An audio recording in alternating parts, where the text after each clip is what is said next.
Boa noite, igreja, a paz e a graça do nosso Senhor Jesus. Amém? Que bom, graças a Deus, que esse seja realmente o desejo do nosso coração, buscar sempre a presença do Senhor. Quero convidá-los a abrirem suas Bíblias no Salmo de número 99. Este salmo fala da soberania e da santidade do nosso Deus.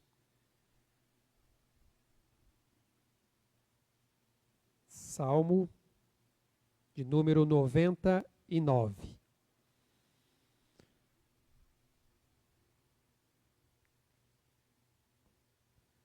Salmos é um livro de louvores e de orações, por isso nós nos referimos a ele não como capítulos, mas sim como números. Salmo de número 99 diz a palavra de Deus: Reina o Senhor, tremam os povos. Ele está entronizado acima dos querubins. Abale-se a terra. O Senhor é grande em Sião e sobremodo elevado acima de todos os povos. Celebrem eles o teu nome grande e tremendo, porque é santo. És rei poderoso que ama a justiça. Tu firmas a equidade. Executas o juízo e a justiça em Jacó. Exaltai ao Senhor, nosso Deus, e prostrai-vos ante o escabelo de seus pés, porque ele é santo. Moisés e Arão entre os seus sacerdotes, e Samuel entre os que lhe invocam o nome, clamavam ao Senhor, e ele os ouvia. Falava-lhes na coluna de nuvem. Eles guardavam os seus mandamentos e a lei que lhes tinha dado. Tu lhes respondeste, ó Senhor nosso Deus. Foste para eles Deus perdoador, ainda que tomando vingança dos seus feitos. Exaltai ao Senhor nosso Deus, e prostrai-vos ante o seu santo monte, porque santo é o Senhor nosso Deus. Esse é o nosso Deus que reina, poderoso, soberano sobre todas as coisas, como diz a palavra, ele é santo. E graças a Deus por isso. Vamos orar? Pai amado, nós te louvamos e bendizemos o teu nome, Senhor. Porque só tu, ó Deus, é digno de todo louvor e adoração. Só o Senhor, ó Deus, merece toda a glória e toda a honra. O Senhor, ó Deus, que reina soberano sobre todas as coisas. E como nós acabamos de ler, o Senhor, ó Pai, está entronizado entre os querubins. O Senhor, ó Deus, é aquele que livra o seu povo, que executa o juízo, e manifesta ao Pai a tua vontade, segundo o teu querer. Por isso nós estamos aqui, ó Pai, como igreja, corpo, família, povo do Senhor, para te honrar e glorificar, para te exaltar, ó Deus, diante da tua santidade e da tua majestade. Recebe, ó Pai, o nosso louvor, recebe, ó Deus, a nossa adoração. E o teu Espírito Santo, ó Pai, tenha liberdade de agir em nosso meio, em nossos corações. Fala, Senhor, conosco, nos louvores, nas orações e principalmente através da Tua palavra. A Tua palavra bendita, ó Deus, fiel, verdadeira e imutável. A palavra do Senhor que foi revelada a nós. Estejamos com os nossos ouvidos atentos e corações abertos. Aquilo, ó Pai, que o Senhor tem a tratar conosco nesta noite. E realmente, ó Deus, tenhamos o nosso coração voltado, ó Deus, totalmente para Ti. Porque só o Senhor é digno. Por isso nós te louvamos, bendizemos o teu nome e te agradecemos pela oportunidade, o privilégio que nós temos, ó Deus, de ter a liberdade de poder, ó Pai, cultuar ao Senhor. Abençoa o teu povo, abençoa a tua igreja. Em nome de Jesus é o que eu te peço e te agradeço.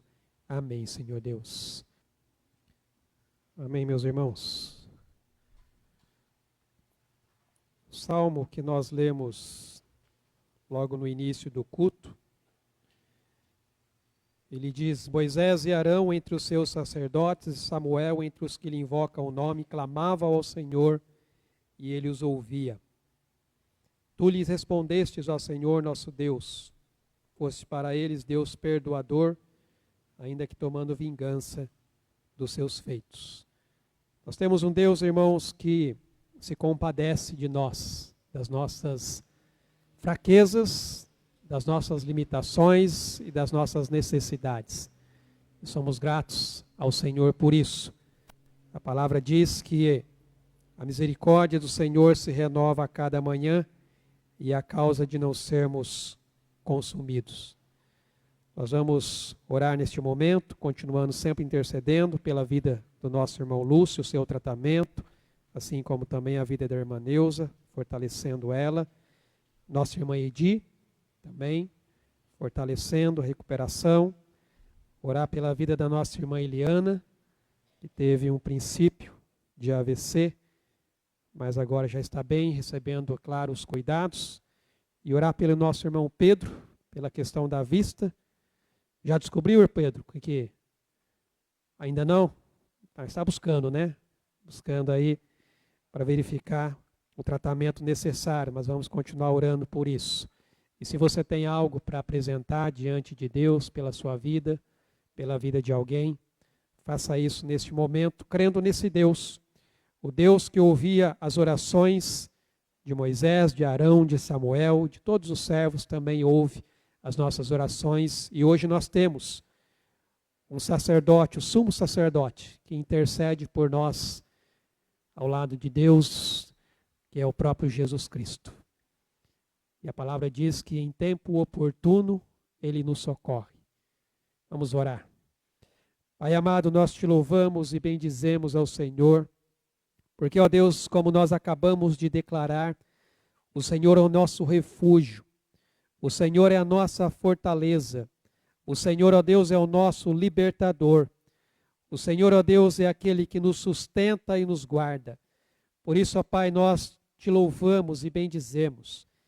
E colocamos este momento, ó Pai, diante do teu altar, ó Deus, clamando ao Senhor pela vida, ó Pai, dos teus servos e servas aqui nesta noite.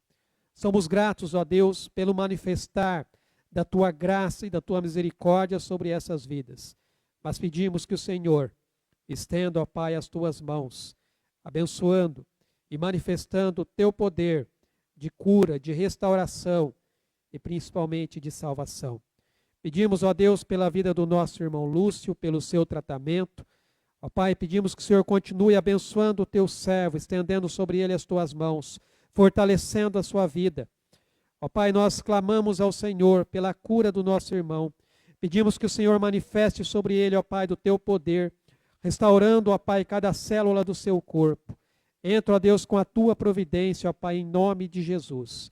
Abençoe também a vida da irmã Neuza, ó Pai, fortalecendo, ó Pai, a tua serva. Que o Senhor também, ó Deus, esteja, ó Pai, manifestando o teu poder sobre a vida dela.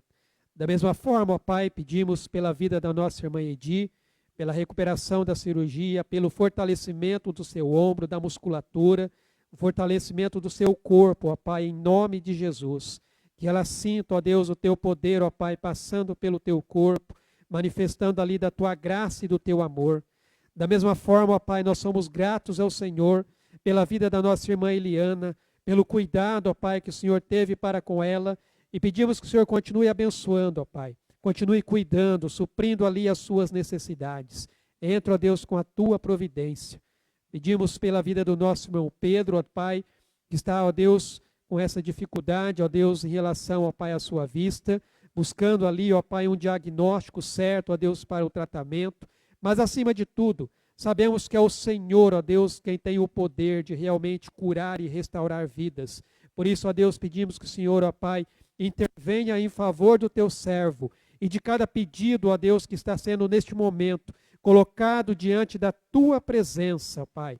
Pelas famílias, ó Deus, que aqui estão, maridos que oram pelas suas esposas, esposas pelos seus maridos, pais pelos filhos e filhos pelos pais. Pessoas, ó Deus, que estão buscando, ó Pai, um trabalho, que o Senhor lhes abra as portas, ó Deus, em nome de Jesus. Que o Senhor abençoe aqueles que já estão trabalhando, ó Pai, fortificando-lhes, ó Deus, a fé no ambiente onde eles estão, para que eles possam ser ali, ó Deus, testemunhas, ó Pai, do teu amor. Abençoa a tua igreja, abençoa o teu povo, ó Pai. Cobre-nos, ó Deus, com a tua mão poderosa, ó Deus. Nós clamamos a ti, ó Deus, crendo, ó Pai, no teu agir, ó Deus, e na tua providência, ó Pai. Por isso nós já te agradecemos pelo manifestar, ó Pai, da tua graça e amor sobre a vida, ó Pai, da tua igreja e do teu povo. Nós oramos assim, ó Deus, agradecidos, no nome santo de Jesus. Amém, Senhor Deus. Amém, meus irmãos. Quero convidá-los a abrirem suas Bíblias no livro de Atos, capítulo 1. Nós encerramos a nossa série na carta de Efésios e agora nós vamos iniciar uma nova série de mensagens neste livro que fala sobre o começo da igreja. Nós vamos ver a mão de Deus atuando na vida do seu povo, aprender um pouquinho sobre o agir de Deus, sobre a vida das pessoas, dos seus discípulos, entender como Deus ele manifesta o seu poder sobre a vida da sua igreja. Atos, capítulo 1. Hoje nós vamos refletir aqui do verso 1 até o versículo 11. Nós vamos trabalhar aqui sobre a continuidade do ministério de Jesus. Diz a palavra: escrevi o primeiro livro, ó Teófilo, relatando todas as coisas que Jesus começou a fazer e a ensinar, até o dia em que, depois de haver dado mandamentos por intermédio do Espírito Santo aos apóstolos que escolhera, foi elevado às alturas. A estes também, depois de ter padecido, se apresentou vivo, com muitas provas incontestáveis, aparecendo-lhes durante 40 dias, e falando das coisas concernentes ao reino de Deus. E comendo com eles, determinou-lhes que não se ausentassem de Jerusalém, mas que esperassem a promessa do Pai, a qual, disse ele, de mim ouvistes. Porque João, na verdade, batizou com água, mas vós sereis batizados com o Espírito Santo, não muito depois destes dias.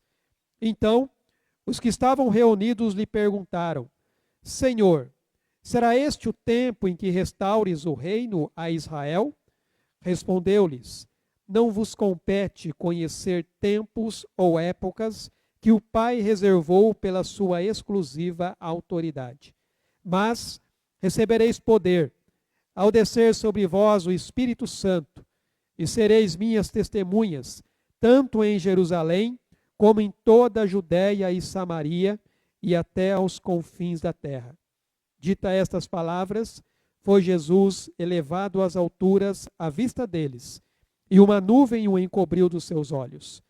E estando eles com os olhos fitos no céu, enquanto Jesus subia, eis que 2 varões vestidos de branco se puseram ao lado deles e lhes disseram: varões galileus, por que estáis olhando para as alturas? Esse Jesus, que dentre vós foi assunto ao céu, virá do modo como o vistes subir. Irmãos, Jesus, em 3 anos de ministério, ele transformou a vida de homens e de mulheres. E dentre esses homens e mulheres, mais especificamente os homens, ele escolheu 12 para serem ali os arautos da continuidade da sua obra de pregação e de expansão do reino de Deus. Lá em Mateus capítulo 10, nós temos ali a descrição da escolha desses 12. Diz: estes são os nomes dos 12 apóstolos. Primeiro Simão, chamado Pedro, e André, seu irmão. Tiago, filho de Zebedeu, e João, seu irmão. Filipe e Bartolomeu. Tomé e Mateus, o publicano. Tiago, filho de Alfeu, e Tadeu. Simão, o zelote, e Judas Iscariotes, que o traiu. Só uma curiosidade, esse Bartolomeu, eu nunca tinha me atentado a isso, mas ele é dito que é o Natanael, aquele que foi também escolhido por Jesus.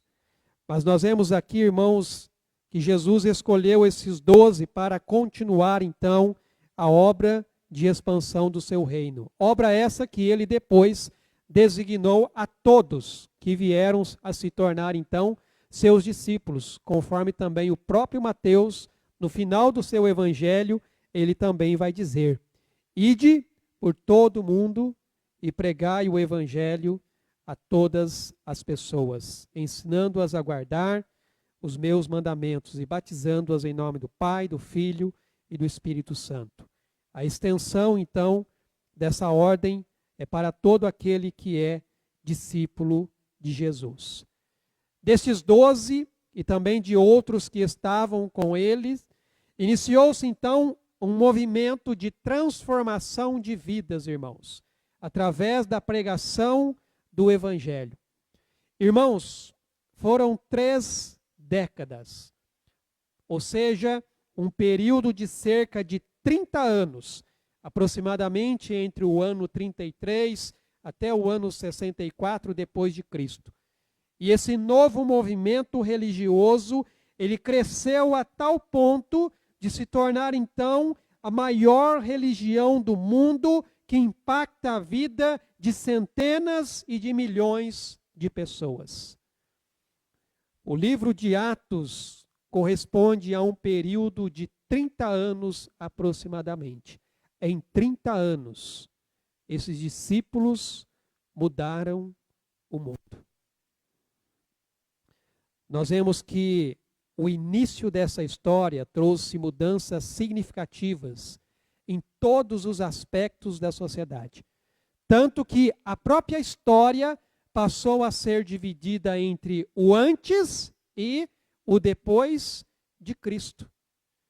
Tamanho foi o impacto da mensagem do Evangelho de Jesus. E o livro, então, que fala desse crescimento da fé cristã é justamente o livro de Atos dos Apóstolos. É o único livro do gênero histórico do Novo Testamento. Em relação à questão do próprio nome do livro, irmãos, existem algumas discussões a respeito, porque não se trata exatamente dos apóstolos, porque se nós prestarmos atenção, apenas alguns aqui são destacados, em especial 2. Nós temos o apóstolo Pedro, do capítulo 1 até o capítulo 12, você vai ouvir basicamente falar ali somente de Pedro, e depois você vai ver ali, ouvir falar do apóstolo Paulo, que vai então do capítulo 13 até o final, capítulo 28. O nome que provavelmente vai capturar melhor a essência então do livro de Atos, talvez não seja Atos dos Apóstolos, mas sim Atos do Espírito Santo através dos apóstolos. Talvez esse seja o melhor tema para esse livro, porque não é os próprios apóstolos que estão fazendo a obra, mas é o Espírito Santo fazendo a obra através destes homens. O livro de Atos, ele é uma continuação do Evangelho de Lucas. É como se ele fosse o segundo volume de um único livro. E o contraste entre o Evangelho e o livro de Atos está nessa relação do ministério terreno de Jesus, que é seguido então pelo seu ministério espiritual, através do Espírito Santo, na vida daqueles que creem. Lucas, o autor deste livro, segundo a tradição, ele nos oferece aqui um relato bem meticuloso, bem detalhado sobre a continuidade do ministério de Jesus após a sua ascensão. No primeiro versículo, ele vai dizer, no primeiro livro, qual livro? O Evangelho de Lucas. Quando você vai aqui para Lucas, capítulo 1,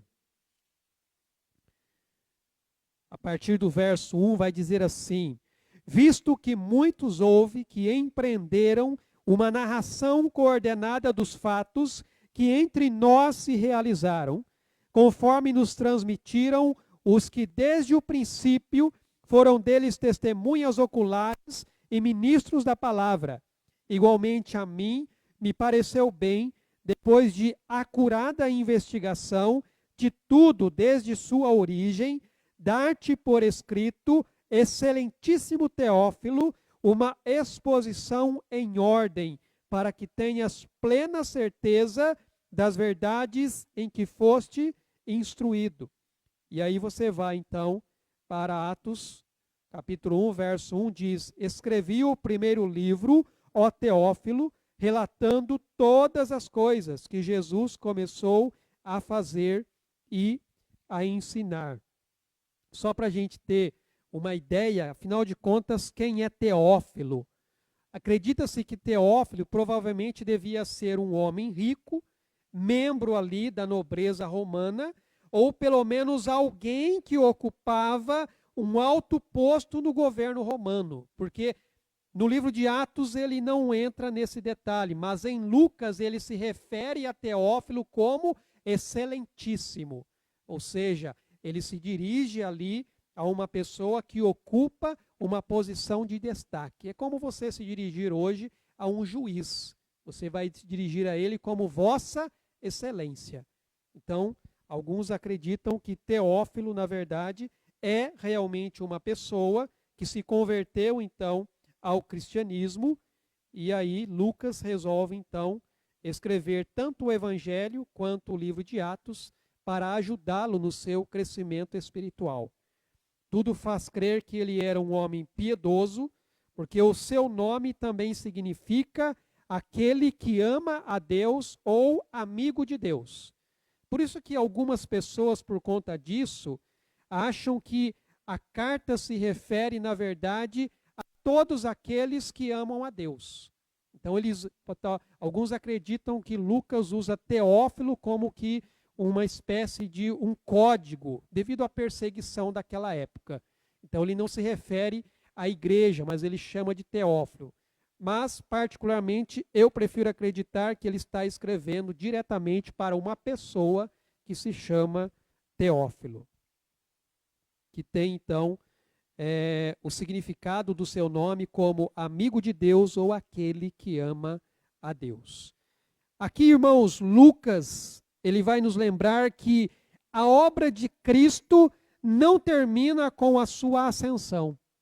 Muito pelo contrário, ela continua. A obra de Jesus, ela continua. Nós devemos entender que a ascensão de Cristo é um ponto crucial também na história da salvação. Porque com a sua partida, ele não abandonou os seus discípulos. Pelo contrário, ele preparou o caminho para aquilo que viria a seguir, ou seja, a vinda do Espírito Santo. O Espírito que capacitaria os crentes a continuar a sua obra aqui na terra.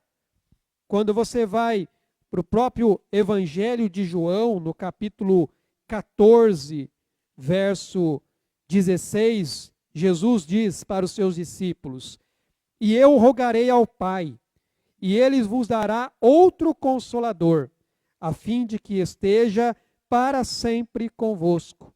E lá no verso 26 ele vai dizer: mas o Consolador, o Espírito Santo, a quem o Pai enviará em meu nome, esse vos ensinará todas as coisas, e vos fará lembrar de tudo o que eu vos tenho dito. Ou seja, Jesus não deixou os seus discípulos órfãos, ele não os abandonou, ele deixou bem claro: eu vou para o meu Pai, mas vocês não ficarão sozinhos. Será enviado o Espírito Santo, o Consolador, para estar com vocês. A obra de Jesus, ela é completa na sua missão de redenção. No que diz respeito à salvação, a obra de Cristo está completa. Não há nada mais o que se fazer. Mas, irmãos, no que diz respeito à divulgação da mensagem da obra de Jesus, ela ainda está em andamento. A salvação, ela já está concretizada com a morte e a ressurreição de Jesus. Porém, a proclamação dessa mensagem de salvação, ela ainda continua. Como nós vimos, o Evangelho de Lucas, dirigido a Teófilo, documenta tudo o que Jesus fez e ensinou. E o livro de Atos, então, vai nos mostrar como a igreja deu continuidade a esse trabalho e nós também seguimos fazendo isso até a volta de Cristo. Então, apesar da obra redentora estar concluída, mas a missão de evangelizar ainda continua. A missão de pregar ainda continua. A missão de falar sobre a obra da salvação, ela ainda continua. E o livro de Atos inicia essa transição, onde após o seu ministério terreno, Jesus, ele então transfere essa responsabilidade de pregar e ensinar aos apóstolos, que devem proclamar o arrependimento e o perdão a todos para que creiam e sejam salvos. Essa obra, irmãos, ela ainda continua através da vida da igreja de Jesus. Por isso que nessa noite eu quero trabalhar aqui sobre a continuidade da obra de Cristo na pregação do Evangelho através da igreja. E eu quero trabalhar especificamente 3 pontos. O primeiro dele fala sobre a mensagem e as provas da sua autenticidade.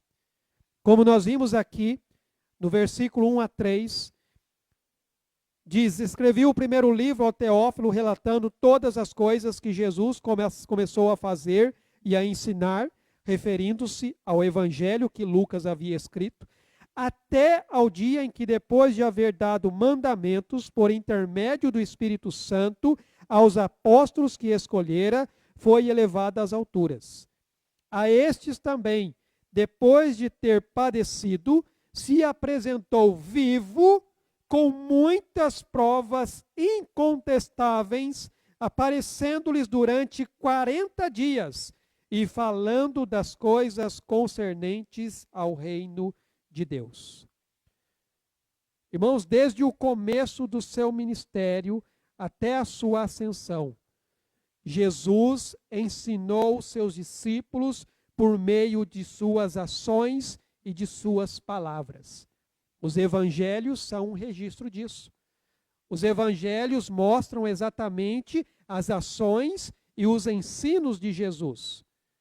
E os milagres que Jesus realizou visava revelar a chegada do reino de Deus e também fortalecer a fé daqueles que viriam a crer. Enquanto que as suas parábolas, os seus ensinos, eles ajudavam a esclarecer verdades espirituais. Então, o que eram os milagres de Jesus? Milagres eram sinais da manifestação do reino de Deus, de que o reino havia chegado. E aí então, através dos ensinos e das parábolas, Jesus esclarecia as verdades espirituais.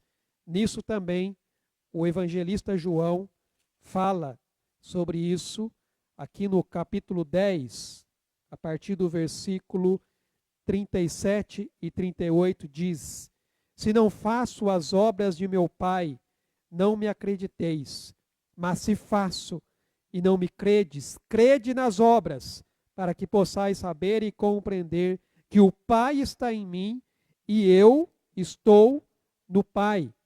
E novamente, neste mesmo evangelho, capítulo 14, versículos 10 e 11, diz: crede-me que estou no Pai e o Pai em mim. Crede ao menos por causa das mesmas obras. Em verdade, eu vos digo que aquele que crê em mim fará também as obras que eu faço e outras maiores fará, porque eu vou para junto do meu Pai. Os ensinos que Jesus trouxe foram essenciais para moldar a compreensão teológica dos discípulos e revelar a verdade para que eles pudessem cumprir com a missão que Jesus lhes daria. Então, todo o ensino que Jesus passou para os discípulos foi para dar a eles um entendimento do que é o reino de Deus. E de como eles deveriam, então, continuar falando a respeito desse reino. Aqueles que devem levar a mensagem de Cristo ao mundo, irmãos, eles precisam entender bem qual é essa mensagem. É só você pensar um pouquinho hoje nas muitas teologias e doutrinas que até parecem cristãs, mas o seu conteúdo difere completamente da verdade das Escrituras.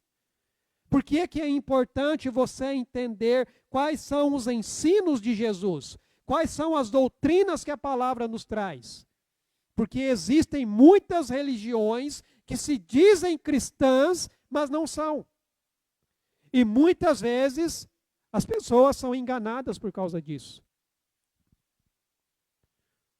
Uma compreensão clara da verdade cristã é crucial para a pregação e a expansão do reino de Deus. Porque esse conhecimento, irmãos, é a base do poder espiritual e é vital para a missão da igreja. Se nós não entendermos qual é a mensagem que nós temos que continuar falando, qual é a mensagem que nós temos que continuar pregando, nós não vamos conseguir cumprir com a missão que Jesus nos deixou. A falta deste conhecimento é prejudicial e compromete os objetivos evangelísticos do Evangelho. E Jesus, irmãos, ele exemplificou essa consistência em suas ações e em seus ensinos, vivendo plenamente a verdade que ele proclamou. Nós sabemos que evangelizar é compartilhar com as pessoas que Deus salva o pecador. Esse é o evangelismo que nós fazemos. Nós mostramos para as pessoas: arrependam-se e creiam no Evangelho. Essa é a mensagem que nós anunciamos. É a mensagem que Jesus anunciou, é a mensagem que os apóstolos anunciaram, é a mesma mensagem que nós anunciamos. Nós estamos proclamando que para as pessoas que Deus salva o pecador. Mas, irmãos, para que essa mensagem tenha credibilidade, ela precisa se refletir em uma vida transformada. Para que as pessoas realmente creiam naquilo que nós estamos pregando, elas precisam ver essa mensagem na nossa vida. Não adianta eu falar da salvação, não adianta eu falar do Evangelho se eu não estou vivendo esse Evangelho. Irmãos, não faz sentido você falar de salvação enquanto você está vivendo como um perdido. Não faz sentido você falar sobre liberdade em Cristo se você ainda continua vivendo como escravo do pecado. Que mensagem é essa que você está passando? Se as pessoas não verem em sua vida a mensagem que você está querendo passar, qual é a autoridade, qual é a credibilidade que você tem? Da mesma forma como Jesus, que pregou e viveu a justiça, nós também devemos nos esforçar para transmitir essa mensagem e buscar, irmãos, viver a mensagem que nós proclamamos. Não adianta eu falar de salvação se eu ainda estou vivendo como um perdido. Não adianta eu falar de liberdade em Cristo se eu ainda vivo como escravo do pecado. Não adianta eu falar de santidade se eu ainda vivo na imoralidade. Não adianta eu querer falar sobre a verdade se eu ainda vivo na mentira.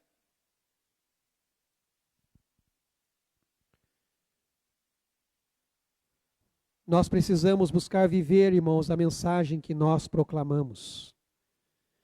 Jesus, mesmo após a sua ressurreição, por 40 dias, ele continuou a ensinar as realidades da nova vida no reino de Deus até o dia em que ele foi elevado aos céus.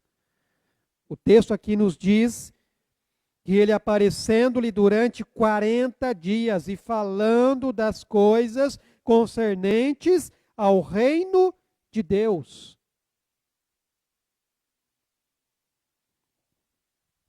A veracidade e a autenticidade da nossa pregação, ele está diretamente, irmãos, ligada não apenas a conhecer, mas a viver a palavra de Deus.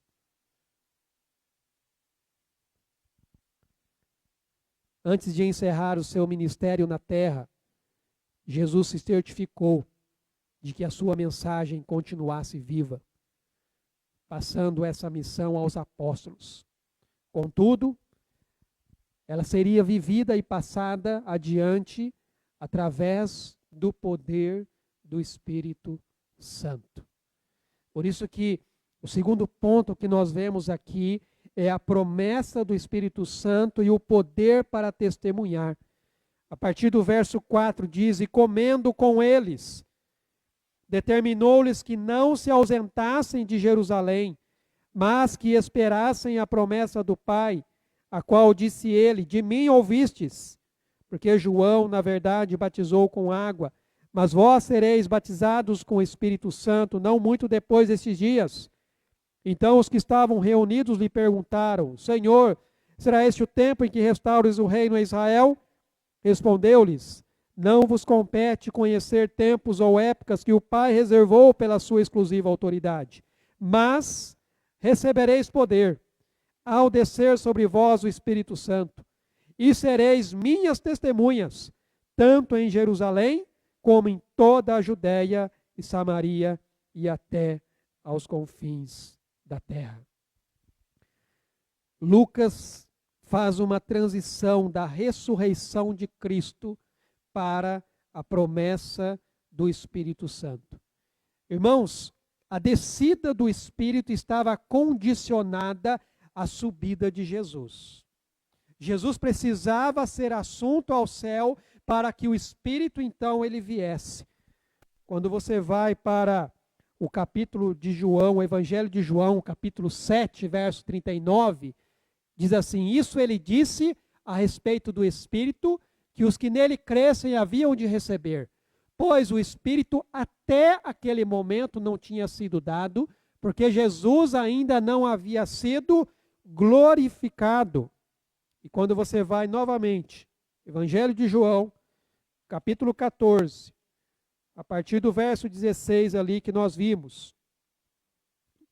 Eu vou pegar aqui o verso 17 ao 18, ele diz assim: não vos deixarei órfãos, voltarei para vós outros. Ainda por um pouco que o mundo não me verá mais. Vós, porém, me vereis, porque eu vivo, vós também vivereis. Naquele dia vós conhecereis que eu estou em meu Pai, e vós em mim, e eu em vós. Jesus está falando aqui sobre a promessa da descida do Espírito Santo. Naquele dia em que vocês forem cheios do Espírito, vocês vão conhecer que eu estou no meu Pai, o meu Pai está em mim, e nós estamos em vocês. Aqui mesmo, capítulo 16 de João, versículo 7, ele diz: mas eu vos digo a verdade, convém-vos que eu vá, porque se eu não for, o Consolador não virá para vós outros. Se porém eu for, eu vô-lo enviarei. E o verso 13: quando vier, porém, o Espírito da verdade, ele vos guiará a toda a verdade, porque não falará por si mesmo, mas dirá tudo o que tiver ouvido, e vos anunciará as coisas que hão de vir. Então vejam vocês que a descida do Espírito estava condicionada à subida de Jesus. Irmãos, o Espírito ele já estava atuando antes do Pentecostes. Se você vai aqui mesmo para o Evangelho de João, capítulo 20, verso 22, diz assim: Jesus falando com os seus discípulos: e havendo dito isto, soprou sobre eles e disse-lhes: recebei o Espírito Santo. Algumas pessoas questionam, mas espera aí, como eles receberam o Espírito naquele momento, se eles ainda iriam receber a promessa do Espírito. Então veja que o Espírito ele já estava atuando antes do Pentecostes, mas os discípulos deveriam aguardar o cumprimento da promessa para que essa presença ela fosse plena, ela fosse completa na vida deles. E a glorificação de Cristo permitiu que o Espírito Santo fosse derramado, passando então a habitar permanentemente na vida da igreja. Ou seja, todos aqueles que recebem Cristo como Senhor e Salvador, que realmente depositam a sua fé nele, no momento em que creem, recebem do Espírito. Eles são batizados no Espírito Santo. Batismo no Espírito Santo é isso, irmãos. Ele acontece no momento da conversão. É quando a pessoa se converte, ela recebe o Espírito Santo que passa então a habitar permanentemente na vida dela. Um pouco mais à frente, Lucas vai destacar a chegada definitiva do Espírito em cumprimento da promessa de Joel, lá no capítulo 2, verso 28 e verso 29. Nós vamos ver isso um pouco mais à frente. E essa promessa traz o poder necessário para que a igreja testemunhe do Evangelho. Irmãos, a obra de Jesus deveria continuar. Porém, para que essa obra continuasse com o mesmo poder e autoridade que Jesus tinha, era necessário a descida do Espírito Santo. Por isso que Jesus disse para eles: fiquem em Jerusalém até que vocês recebam da promessa. E é interessante notar que os discípulos, eles estavam ainda com aquela mentalidade daquele Messias político, daquele Messias militar que iria tomar o trono, iria então destruir o Império Romano e levantar novamente Israel para ser a nação diante de todas as outras nações. Porque a pergunta que eles fazem aqui, então os que estavam reunidos lhe perguntaram: Senhor, será este o tempo em que restaures o reino a Israel? É agora que o Senhor vai assentar no trono? É agora que o Senhor vai derrubar o Império Romano? É agora que novamente Israel vai ser a nação que sempre fora? E qual foi a resposta de Jesus? Não vos compete conhecer tempos ou épocas que o Pai reservou pela sua exclusiva autoridade. Mas vocês vão receber o poder de Deus. O poder para ser minhas testemunhas. No verso 8 nós temos a promessa. E é o que impulsiona o nosso coração e a nossa fé. Recebereis poder ao descer sobre vós o Espírito Santo, e sereis minhas testemunhas, tanto em Jerusalém, como em toda a Judéia e Samaria, e até aos confins da terra.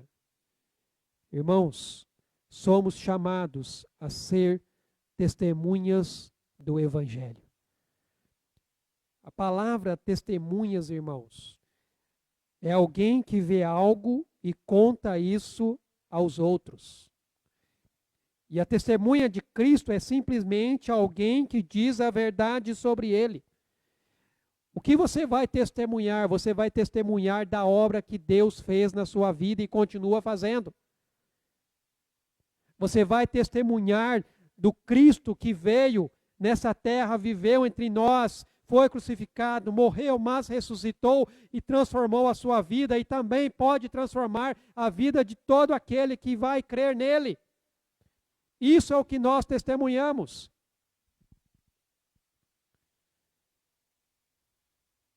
A palavra testemunha, no original, ela tem o significado de mártir. Por isso que quando alguém morre por Cristo, nós dizemos que ele é um mártir de Jesus. Ele morreu pela causa de Cristo. Ele morreu por testemunhar da obra de Cristo. E nós somos chamados, irmãos, a ser testemunhas do Evangelho. a levar a luz de Cristo àqueles que ainda não o conhecem. E nós somos chamados a fazer isso do lugar aonde nós estamos até o lugar aonde Deus quiser nos levar. Porque ele diz aqui: vocês serão minhas testemunhas em Jerusalém, como em toda a Judéia, Samaria, até aos confins da terra. Aonde você deve começar a testemunhar? No lugar aonde você está, até aonde Deus te levar. É aonde você está que deve começar o testemunho. É dentro da sua casa. É no seu trabalho, nos seus relacionamentos. Interessante que eu estava ouvindo uma mensagem uma vez de um missionário, e ele diz o seguinte: não adianta você querer ter o desejo de muitas vezes ir para um outro país falar de Jesus, se nem mesmo dentro da tua casa você abre a sua boca. Como é que você quer falar de Jesus para outras pessoas se você não testemunha isso no lugar aonde você está? Por isso que a obra começa no lugar aonde você está e vai até aonde Deus te levar.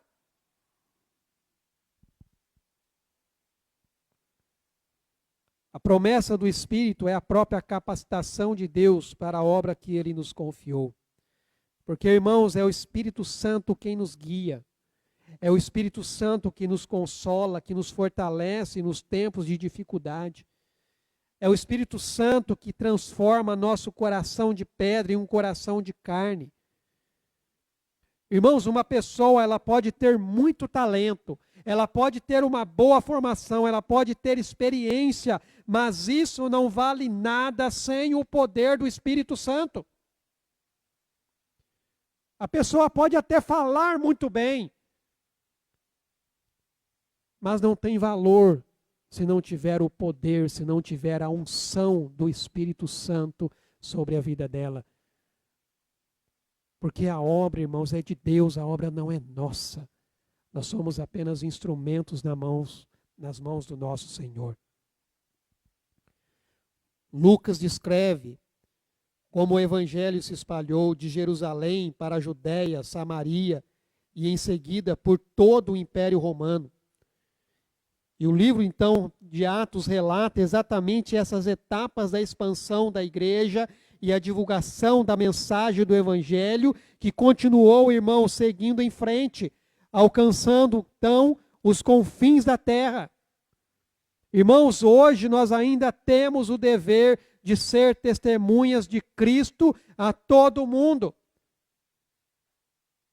Nós ainda temos o dever de continuar pregando essa mensagem até que Cristo volte.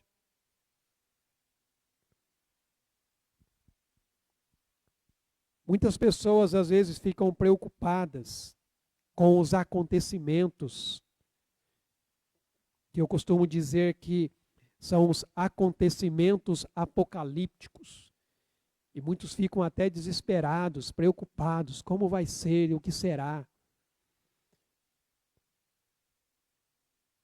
E às vezes ficam parecendo com esses discípulos: será agora o tempo em que Jesus vai voltar? E eu creio que a resposta que Jesus deu para os discípulos é a mesma resposta que Ele dá para nós. Não vos compete conhecer tempos ou épocas que o Pai reservou pela sua exclusiva autoridade. O seu papel é: pregue a palavra. Você tem o Espírito Santo sobre a sua vida para pregar a palavra. E por fim, nós temos aqui a continuidade do ministério através da igreja e a expectativa da volta de Cristo. A partir do verso 9 até o 11, dita estas palavras: foi Jesus elevado às alturas à vista deles, e uma nuvem o encobriu dos seus olhos.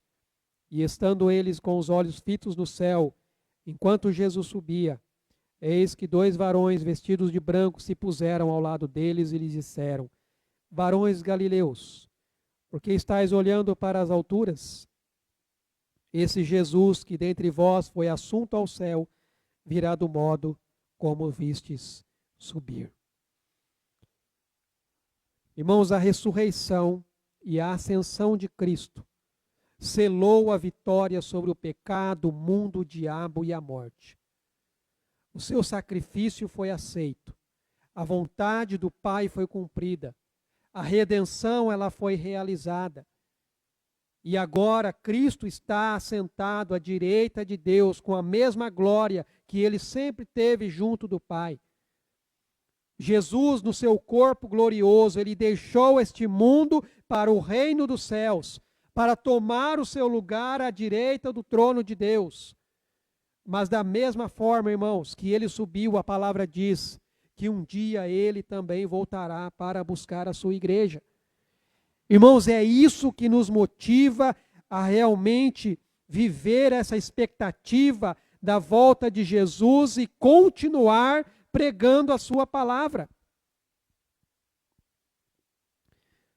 Apesar de não sabermos quando Cristo voltará, é importante que todos vivam com a expectativa de que essa volta pode acontecer a qualquer momento.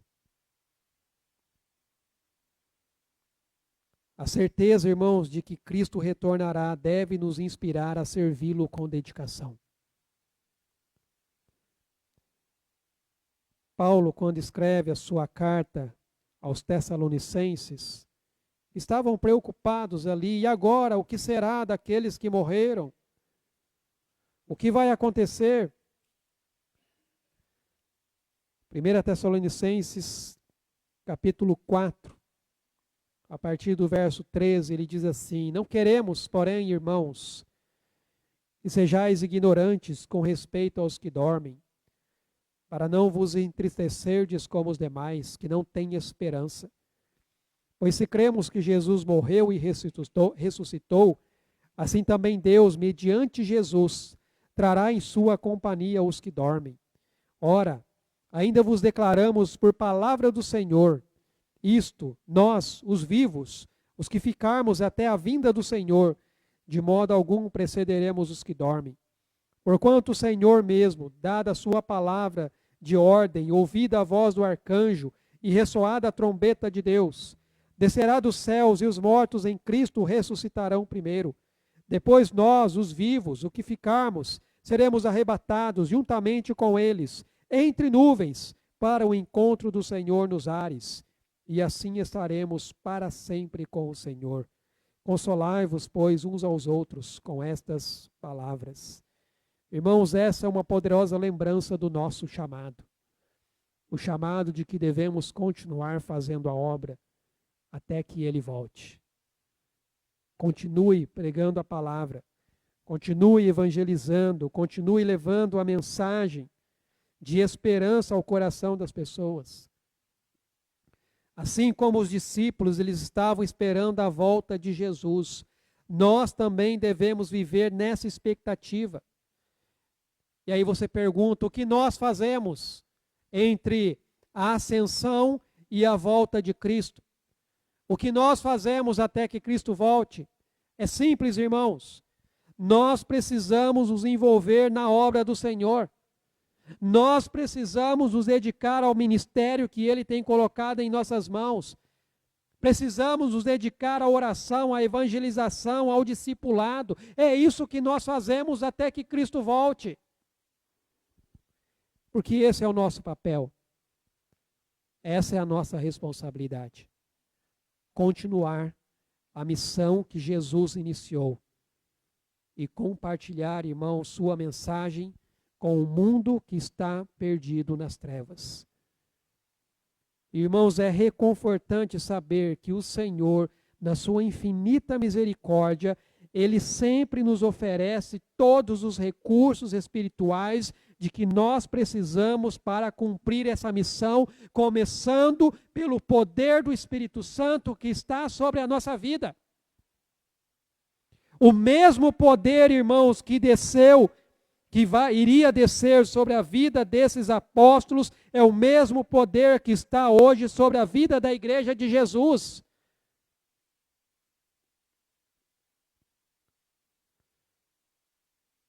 Por isso, irmãos, cabe a cada um de nós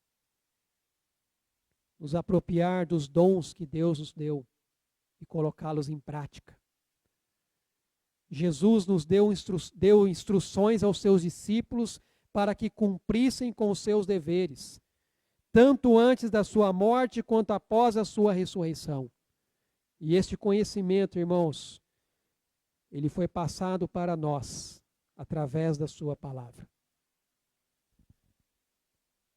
Irmãos, à medida que nós formos nos aprofundando no livro de Atos, nós vamos ver como a igreja se levantou, como a igreja ela cresceu, ela se expandiu, mas impulsionada pelo poder do Espírito Santo.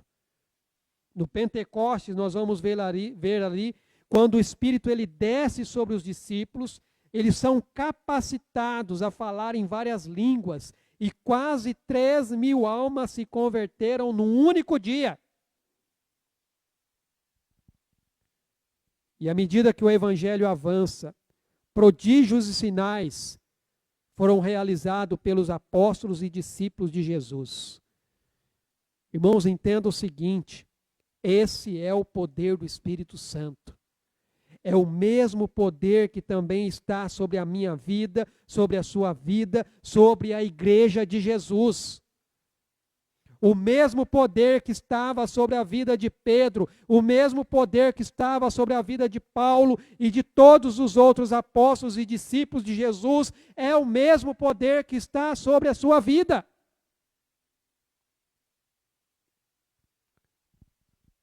Você tem autoridade no nome de Jesus, como o próprio Jesus vai dizer, para pregar a palavra, para curar pessoas e expulsar demônios.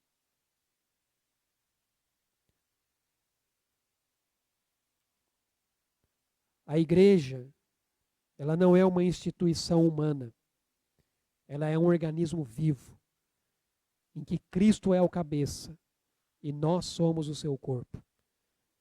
Quando Paulo escreve a sua carta aos Efésios, no capítulo 4, verso 15 e 16, ele fala sobre a importância de cada um no corpo de Cristo. Porque ele diz assim: antes, seguindo a verdade em amor, cresçamos em tudo naquele que é a cabeça, Cristo, do qual todo o corpo, bem ajustado e ligado pelo auxílio de todas as juntas, segundo a justa operação de cada parte, faz o seu aumento para a edificação de si mesmo em amor. Então, irmãos, a continuidade do ministério de Jesus, ela se realiza através da vida de cada um de nós que fazemos parte da igreja do Senhor.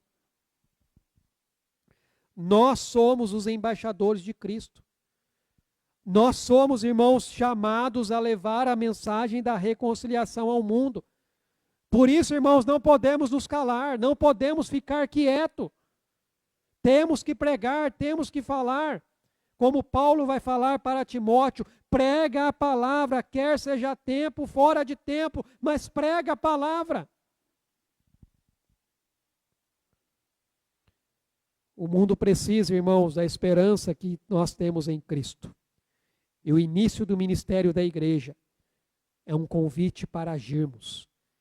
E o Espírito Santo nos foi dado como nosso auxiliar, como nosso capacitador.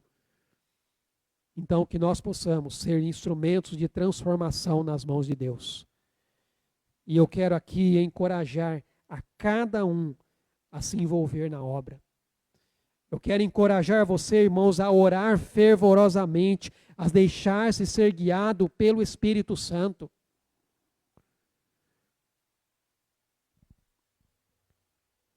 Vamos ser, irmãos, as testemunhas que Jesus nos chamou para ser. Vamos ser, irmãos, a igreja onde Deus manifesta o poder dele e é onde nós vemos vidas serem transformadas. Nós precisamos, irmãos, com coragem e determinação, levar a mensagem do Evangelho até os confins da terra, aguardando com expectativa a volta do nosso Senhor. Mas até lá, nós vamos continuar fazendo a obra, pregando a palavra, porque é isso que é a missão que Jesus nos deixou, e que Ele nos ajude nessa jornada e nesse trabalho. Que o Senhor nos abençoe como igreja, assim como Ele abençoou aqueles primeiros discípulos, aquela primeira igreja, com o poder do Espírito Santo. O mesmo poder, irmãos, que está sobre a vida desta igreja, que também está sobre a sua vida, para você levar essa mensagem. Mas lembre-se, você precisa viver essa mensagem para que ela tenha autenticidade na hora que você for pregá-la. Para que as pessoas possam ver na sua vida a transformação que você está querendo levar para a vida dela. Amém? Vamos orar? Pai amado, nós te louvamos, Senhor, e te agradecemos pela tua palavra bendita. Como é bom, ó Deus, poder ver a obra do Senhor, realizada através da vida e do ministério do teu Filho Jesus, ao qual Ele, ó Deus, designou para que aqueles que vierem a crer e fazer parte da igreja continuassem essa obra, esse ministério de pregação do Evangelho, esse ministério, ó Deus, na unção e no poder do Teu Espírito Santo, o poder, ó Pai, que nos capacita a viver essa palavra, a realmente, ó Deus, sermos autênticos naquilo que nós estamos falando, que nós estamos dizendo, porque nós estamos vivendo isso, para que não sejamos mentirosos. Que o Senhor nos ajude, ó Pai. Que o Senhor, ó Deus, através do Teu Espírito, continue capacitando, ó Deus, a cada um de nós, para que, ó Deus, ao abrirmos as nossas bocas, a autoridade que o Senhor nos deu, ela possa estar também sobre a vida, ó Pai, de outras pessoas, no proclamar, ó Pai, desta palavra, para que vidas sejam, ó Deus, convertidas e alcançadas e transformadas pelo Senhor. Enquanto isso, ó Pai, nós aguardamos a sua volta. Mas até lá, continuamos aqui, fazendo a tua obra, como tua igreja, como teu povo, em nome de Jesus. Que possamos ser essa igreja, ó Pai, capacitada, ungida pelo teu Espírito, com o poder, revestidos do alto, para falar, para curar, para expulsar demônios, para, Deus, ser luz no meio das trevas. Que o Senhor continue, ó Deus, abençoando a expansão e o crescimento do teu reino. Em nome de Jesus. Amém, Senhor Deus. Amém, meus irmãos. Tenho aqui os avisos.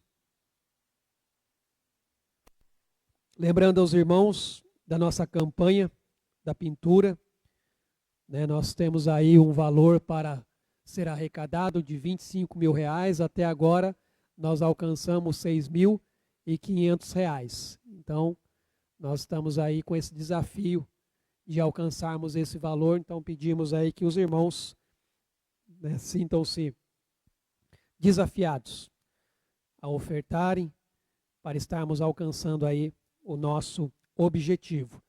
Ali no fundo, no mural, tem o quadro, que é mais ou menos o que está aqui, para que os irmãos possam ir acompanhando, né, o processo, aí, esse progresso dessas ofertas que estão sendo levantadas. Próximo aviso, lembrando que no próximo domingo nós teremos, então, a nossa escola bíblica dominical, dentro das atividades que nós temos feito, uma vez por mês, então nós temos tido a nossa EBD. Então, no próximo domingo, às 9 horas da manhã, nós teremos, então, a nossa escola bíblica dominical. Próximo sábado também vai ter o encontro de mulheres, é o Dia da Mulher Cristã, vai ser lá na Igreja Cristã Evangélica do Jardim das Indústrias, em São José dos Campos.